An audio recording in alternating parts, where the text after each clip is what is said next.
آج عمران خان صاحب کے 2 کیسز تھے.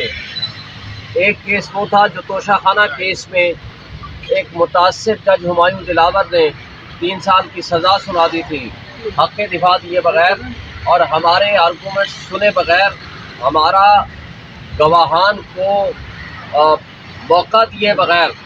اس کے اوپر آپ کو پتہ ہے وہ سینٹنس سسپینڈ ہو گئی تھی، لیکن ہم نے اس کے اوپر ایک اپلیکیشن دی ہے کہ وہ جو ججمنٹ ہے، وہ جو آرڈر ہے جو کہ انلیگل ہے آن دی فیس آف اٹ، اس کو سسپینڈ کیا جائے تاکہ خان صاحب اپنے الیکشن میں جو ڈسکوالیفیکیشن والا نوٹیفیکیشن تھا وہ سسپینڈ ہو جائے اور وہ الیکشن لڑ سکیں.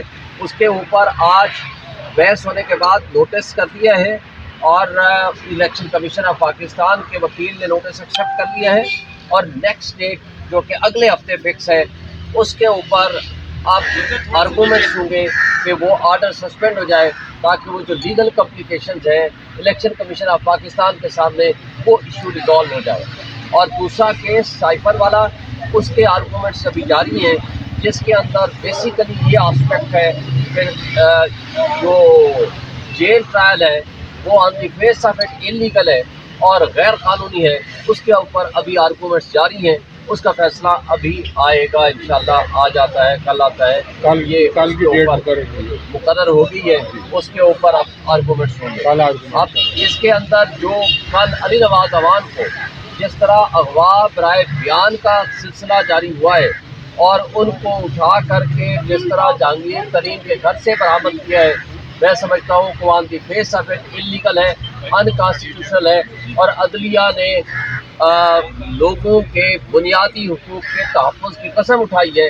اس لیے کوئی بھی انکانسٹیٹیوشنل ایکٹ جس طرح ہو رہا ہے آج پی ٹی آئی کو کرش کرنے کے لیے جو ریاستی ہتھ کنڈے استعمال ہو رہے ہیں، نہ صرف ہم اس کی مذمت کرتے ہیں بلکہ یہ ہم چیف جسٹس آف پاکستان سے مطالبہ کرتے ہیں کہ یہ جو سلسلہ آج کل غیر آئینی طور پر جاری ہے، کاغذوں میں آئین موجود ہے لیکن معطل ہے، بنیادی حقوق آج معطل ہو چکے ہیں، سیاسی ورکرز کے ساتھ ظلم و تشدد ہو رہا ہے. اس ظلم، بربریت اور تشدد کی حالت میں اگر کوئی الیکشن ہوتا ہے تو وقت سے پہلے متنازع ہو جائے گا اور ہماری ریاست اس طرح کے ایڈونچرز کی متحمل نہیں ہو سکتی.